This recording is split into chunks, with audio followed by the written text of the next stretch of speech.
Hey, it's the podcast guy. Sutton United Talk Time on podcast. It's the Sutton Podcast. And there it is! Sutton United of the GM Vauxhall Conference have put out First Division Coventry City, winners of the FA Cup themselves less than 2 years ago. And what a moment to enjoy for the fans of this Surrey side. They've had their moments before, but never one like this. But the whistle goes now. Delight for Sutton United. Sutton United from the National League are through to the last 16 of the FA Cup.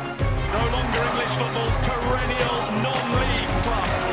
A 123-year crescendo reaches a new peak for Sutton United, who are promoted to the Football League for the first time. Hello and welcome to another episode of Sutton United Talk Time on podcast. It's the Sutton Podcast. I'm your host Mike, and joining me today we have Dan and Mark. We're going to be looking at the Hartlepool draw, and we're going to look forward to the visit of Swindon on Tuesday. We're going to talk about the visit of Swindon on Tuesday anyway.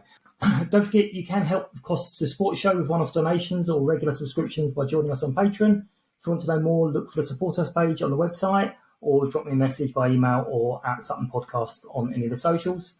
A big thank you to everyone who has supported in the past and everyone who is still supporting us. Danny Bolt's interview is now live on Patreon, and it will be on general release in another week or so. I've messed up on the dates there because we've got the Swindon match this week, so it won't be this week. It'll be probably the one after.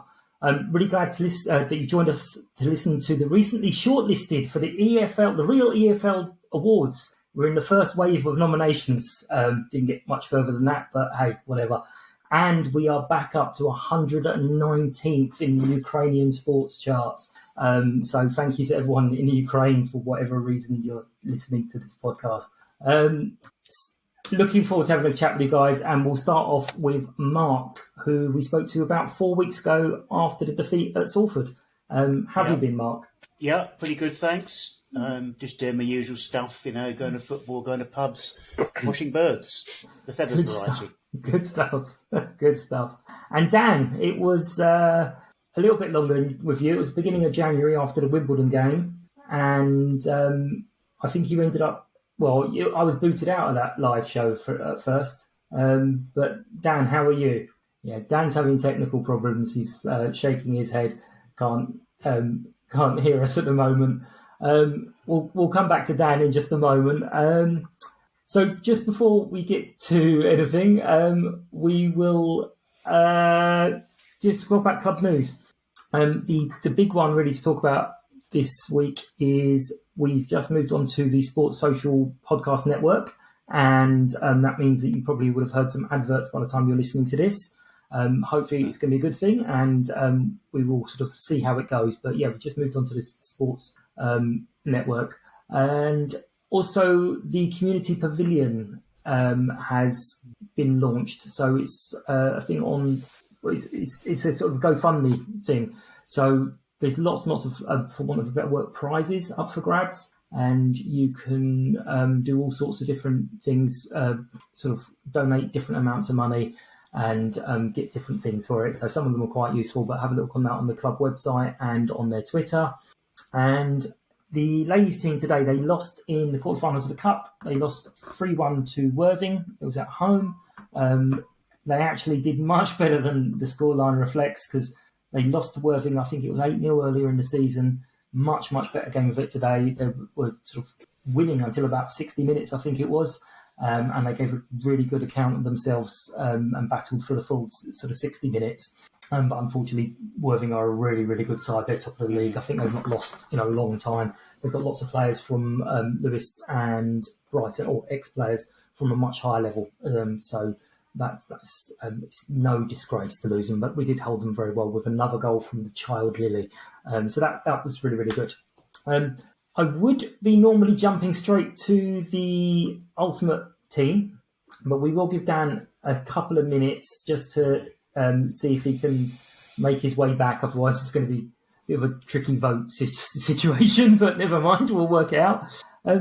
So, Mark, on to the game. It seems that Matt was a little bit cagey with some of the facts with Lewis's injury. It's possibly a bit worse than we were led to believe, because I think he was only supposed to be out for last week's game, and then he was out yesterday as well. And then there was Rob out and still no Josh. So how were you feeling at the lineup stage? Well, I think Matt indicated Lewis was probably only about 50-50 for yesterday's game, and he said he needed a check match, so it wasn't a huge surprise that he was missing from the lineup. Matt, of course, in his pre-match interview said that another of our regular players, one who against Stevenage last week, wouldn't be fit because he'd taken a whack, and I think a few of us worked out that was probably Rob, and it turned out to be also missing. So two of our regular back four not playing, but reading between the lines, I don't think either's going to be out for much longer. One of them, or even both of them, for Tuesday. So I'm not too concerned by that. Josh, I think, got a whack on his ankle in training. Is probably going to be out for a bit longer, maybe in weeks. Yeah, I mean, also, we're not going to suggest that we're big time or anything, but Hartlepool are kind of down there at the moment, and you would probably want to rest some of your players rather than taking a risk on them when there's other games coming up with clubs sort of in and around our position as well. So obviously it makes a bit of sense. Well, but I think if you look at that fixture, you probably thought, well, Hartlepool not in great form. They're shipping lots of goals. We could win there. And if that were not for the red card, I think probably we would have won. Yeah. I think on paper you can argue Hartlepool away looked an easier 3 points than the next one, Swindon at home. But we can come on to that a bit later. Yeah. So we set out quite early. We had a very, very good chance that I think fell to Ali, and it just looked like one of those that he couldn't A, quite believe it, or B, get his feet sorted out. And but we could have been 1-0 up in about 30-40 seconds. I think that's at the other end for you guys, though, wasn't it? No, it was at our end. Yeah. Oh, right. I think Craig Eastman put the cross in. I think Liango almost got a touch, couldn't quite get a foot on it, and then it fell to Ali. I think maybe he was taken a bit by surprise, and he didn't quite get his feet right, and I think the ball just hit the post and went out. Yeah. But I mean, that was an encouraging early sign. That was a minute or so into the game, he almost scored. That set the tone for the next half hour or so. Well, yeah, it was clear domination for that 30-minute spell. I mean, I think it wasn't only the 8th minute or something that Dave scored. I can't remember. I think it might have been a bit later than that, but it was certainly pretty early. Yeah. And what did that goal would have been in front of you guys as well? What was that? Oh yeah. And there was almost a sort of crowd of our players sort of queuing up to score that, but David got the decisive touch. Nice cross in from Sam Hart, who of course was deputising for Rob Milson. He's not had many starts for us, but he did well with the cross for that opening goal. And then Liango doubled the advantage. I think Matt was saying he thought there was an element of offside for that one. I've just actually got the Football League paper here, Mike, and it's got the timings of the goals. Ajiboy's was 18 minutes. 18. And Angles was 31. Yeah. I knew there was an 8 somewhere. I looked at the footage of that, and I can see what Matt means. It does look a bit as if Lee is in an offside position when the ball is played forward, but you can't be absolutely sure because you're not looking across, you're looking from sort of above. So I don't think that footage is conclusive. But I could kind of understand where Matt was coming from. But there was no flag, and you've got to accept those gifts if it was a gift when they come. So he took his goal very well, just dinked it over the keeper. Nice finish, first goal for the club. And he looked a real handful. He's obviously a different sort of player from Donovan, who would normally start alongside Omar. But I think Omar and Lee between them are both fairly type physical players. And, I think real hand fences, and that was proved early on in the game yesterday. Yeah, I mean, there was lots of people saying it should have been 4, maybe 5 in that sort of opening spell. I mean, there was very unsavoury tackle on Will. Which looks bad in like when you obviously I knew what had happened, but so when I was watching it in real time, it looked bad enough. But when you saw the stills that have been going around, it does look terrible, and the referee is looking right at it.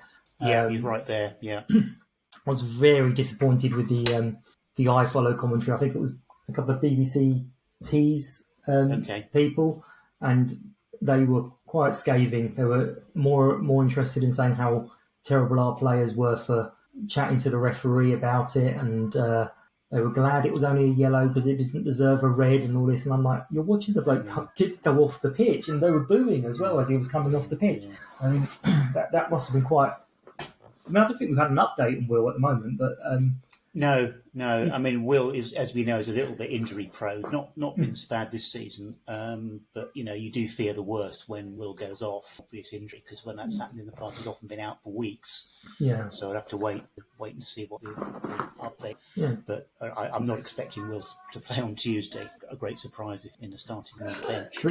But yeah, I mean, he's not going to come off if he's not injured, because the way we were playing at that time. I mean, as soon as he got tackled, he went down. He was thumping the turf in frustration. And when a player does that, he knows he's got a potentially quite serious injury. Yeah. I mean, the ref I thought was quite lenient, only too lenient. I think Hartlepool may have set out to stamp their mark on us literally in the early stages, knowing that refs don't tend to give red cards very early in matches. Obviously, we did suffer one up at Stockport when Omar was sent off, but that was highly unusual. Normally, refs are reluctant to give red cards in the first sort of few minutes of the game. And there was a very early challenge, I think it was on Omar on the touchline, which could have been a yellow. Ref just gave a free kick. And then not long afterwards, it was like a 2-footed challenge from Will, which I think some refs deemed a red card offence, just a yellow. So that was disappointing. And then, of course, we know what happened a bit later in the game. Well, yeah, I mean, there was a couple people saying they thought the first yellow was a little bit a soft one. Yeah. Not much argument with the second yellow. Yeah. However, as much as you sort of love Craig, you've got to question your experienced player. You knew you were on a yellow. Did he just think that the ref wasn't going to give another one so quickly, or? Yeah, no, it was a rash challenge. An experienced player like him and the captain should have known better. But I think there was a certain amount of frustration that the ref had let quite a lot go of challenges on our players. And, just before Craig's first yellow, there'd been quite a nasty challenge on, I think it was Ali Smith, unpunished. And moments after that, Craig picked up his first yellow. But the one he got the second yellow for. I mean, there was no danger. It was there in their half of the pitch. There was no threat to our goal. The guy was just going for the ball on the touchline. If Craig hadn't made the challenge, I don't think any too dangerous would have ensued from our point of view. Yeah. But he just perhaps needed in that split second to think, do I need to make this challenge? Let it go. And he didn't make the challenge. And as soon as he made it, and the guy went down, you knew that he knew he was in big trouble. Yeah. Cool. So I think that was 37, 38 minutes. So all we needed to do was just get ourselves through the next few minutes, get ourselves to half time, and then sort ourselves out. And from absolutely nowhere, Hartlepool started playing like prime Brazil and scored two absolute. I mean, you can't dispute the goals; they were great goals. Yeah. A great free kick. Which obviously you work on free kicks, attacking and defending them. So okay, fair enough. Probably shouldn't have given away the free kick, but the equaliser was just a ridiculous goal. So I mean, it's difficult because obviously you expect to hold on to a lead like that. Made it hard for ourselves, but we kind of get into second half 2-2. Were you fearing the worst at that point? Were you thinking we'd hang on? Yeah, well, you do fear the worst, but I think there was a sense that Hartlepool weren't actually a great side. They had a purple patch in the minutes of half time. But from what we'd seen earlier, they weren't a particularly good side by League Two standards. So I think there was a feeling that if we organised ourselves properly, we could hang on for at least a point. We've not got a great record with 10 men home game against Salford, for example, when Donovan was sent off. And we were 1-0 up and ended up losing 2-1. So, yeah, there was a certain amount of nervousness. And Matt said he changed formation once during that second half. I think we started with sort of 4-3-2. We were lacking a bit of width, a bit exposed on the flanks. Now I think we've went 4-4-1 with Omar dropping into mid. We'd done before half time after Craig went off, and that seemed to work. And they had chances, but we looked occasionally dangerous on the break. We had a couple more chances to score, and we actually finished the game quite strongly. I mean, we had a few corners in the final sort of 5 minutes or so. They also had another free kick, and the guy who scored in the first half took it, but Jack Rose made a good save. That was about 5 minutes from time, I think. Yes, I mean, we hung on. I mean, it's a difficult one because I think Tony mentioned it in his interviews that always respect the point, but you would have been hoping for, before the game, for 3. At 2-0 on the way we were playing, you definitely would have been expecting 3.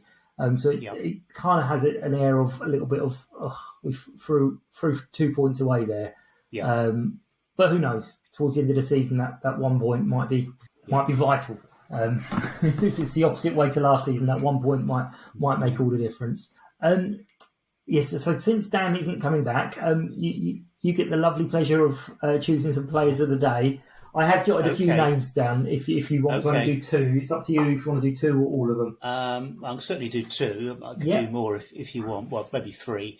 Well, I think Lee Engel has got to be in the frame. He looked very good. He's obviously scored the goal, but his all-round game, I think, was very impressive. It was a nuisance to their defence. He had other chances to score, and he's awarded him a great acquisition by Matt. So Lee, and I'll put Jack Rose's name in because I mentioned the save from the free kick. He made another quite good save very late in the game as well, straight at him, but it's quite a full shot. And when you're down to 10 men, the back's against the wall a bit, you need your goalkeeper on song, and Jack helped to preserve that point with those two latish saves. Lovely. So I had both of those names jotted down, but I've also got down Dave scored again for us. So and also Sam thought he did very well deputising for Rob. In fact, I think one of the Hartlepool fans was saying they were very impressed with the left back, and then someone on Twitter said, "Yeah, that's not our normal left back either." So, I think we'll put those 4 names forward, and we'll see.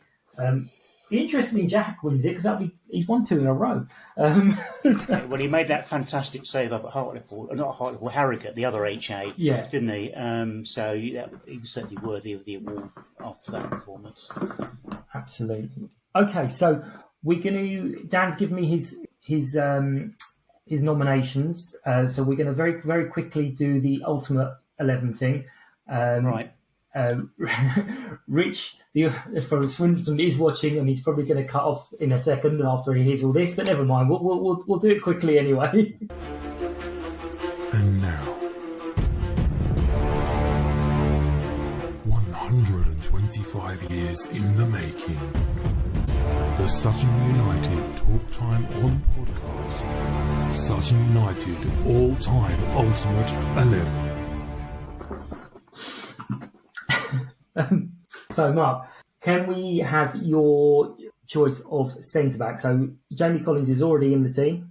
Okay. So, who is your nomination for a second centre-back slot?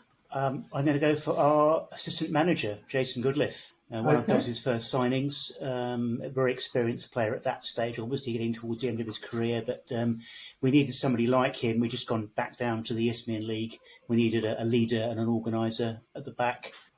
Dawes identified Jason as that player. I think he was only playing for us for just over a season, but I think he was instrumental in that sort of ship steadying season back down in the Isthmian. Lovely. Well, Dan hasn't given me any reasons, but he's gone with a name that's been bandied around for a couple of people, by Charlie Clough as well. Who, again, not sure whether he means in his first spell or the second spell of 3 months or whatever it was. I suspect it's the first spell. But Charlie Clough and Jason Goodliffe. So I'll put them both out to the vote for the centre-back slots. And your choice for left-back. Sorry for scaring you and saying right-back yesterday. But, I did had a moment of panic there. Well, I'm going to go for a player I saw on the introductory sequence, Tony Raines. Of course, was played in the game against Coventry and scored the first goal. Yeah.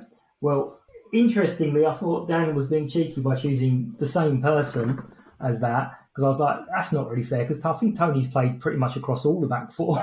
So he chose Tony. So I'm going to chuck in my name, which probably not a lot of people will love, but I loved watching Alan Bray playing at left back. I always thought he should have actually been playing a little bit higher than when he was playing with us. He's very, very solid. and I was surprised he stayed with us for so long. So I'm just going to chuck his name in there, and we will see. But I suspect that's a slightly mismatched competition. Player who's played 700 odd games for us, or young Alan Bray. But we'll see what the votes bring, and we'll go from there. Okay, perfect. And Rich has actually stayed with us even after that wonderful, wonderful jingle. So we will now move on to the Tuesday match, Valentine's Day. What could be better on Valentine's Day than standing in a cold Gander Green Lane watching Johnny Williams? Oh, no, sorry, we're getting ahead of ourselves.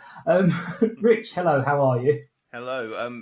All I'll say, having listened to that, all-time 11, I hope there's justice for Kevin and Mankwa somewhere in the conversation. Yeah. That's the only defensive link I could think of. I think Jarrell Eiffel played once or twice for you, but I don't think that's quite enough to get into the 11. Am I gone?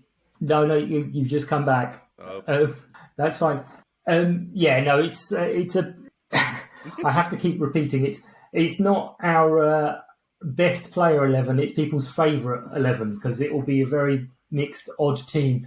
I've got people coming on next week. They've got combined support of about 4 years, so they're not going to have a very big pool of players to choose from. But Will Randall will be. Hey, yeah, absolutely. But how's things for you guys? I mean, there was a bit of a upset yesterday, wasn't there? I don't know if it's an upset. We're not having a great time at the moment.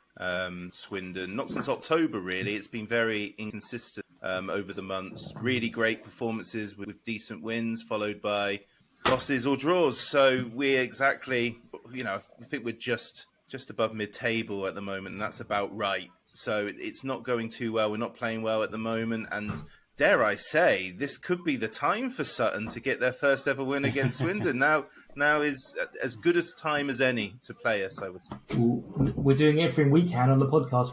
We banned Jenny, who lives up in Swindon, but every time she's done the review, we've not won. So it's like, all right, Jenny, you're not doing it. Go away. But yeah, there was wasn't it Charlie Austin had a little altercation or a chat with some of the fans at the after the match yesterday? That's gone viral. But if you watch the full clip, people are singing his name. It's just a couple of people behind the goal that aren't happy with the performance. Charlie Austin should probably just clap the fans and walk away and not make a big deal out of it, because no matter if he's right or wrong, when you record that, it always looks a little bit awkward. It doesn't look right. I think he's told that fan that later on he's going to have a few pints in the Chinese and that be that. But he is, everything's going around Charlie Austin. He joined, rightly so, but it's the last two games have not gone to plan and he's not getting any service. So you can have the best centre forward in the world up top, but if you ain't going to give it to him, can't get it to him, then the point. But yeah, it was something of nothing yesterday behind the goal. I think it's just a couple of irate fans, but you can clearly hear people chanting Charlie's throughout that. It's one of those people whip out the camera. I couldn't even really work out what the hell was going on, to be honest. I'm glad you mentioned that, because there's been a lot of comments on Twitter the last couple of days, or last few hours, of go for a pint and some Chinese, and I'm like, I've missed a joke somewhere here. Now I realise where I've missed a joke. It's literally the only thing you can really hear in the conversation is his finishing point of telling him what that fan's going to be doing later. I don't know what the setup was for it, but that's how it ended. Yeah.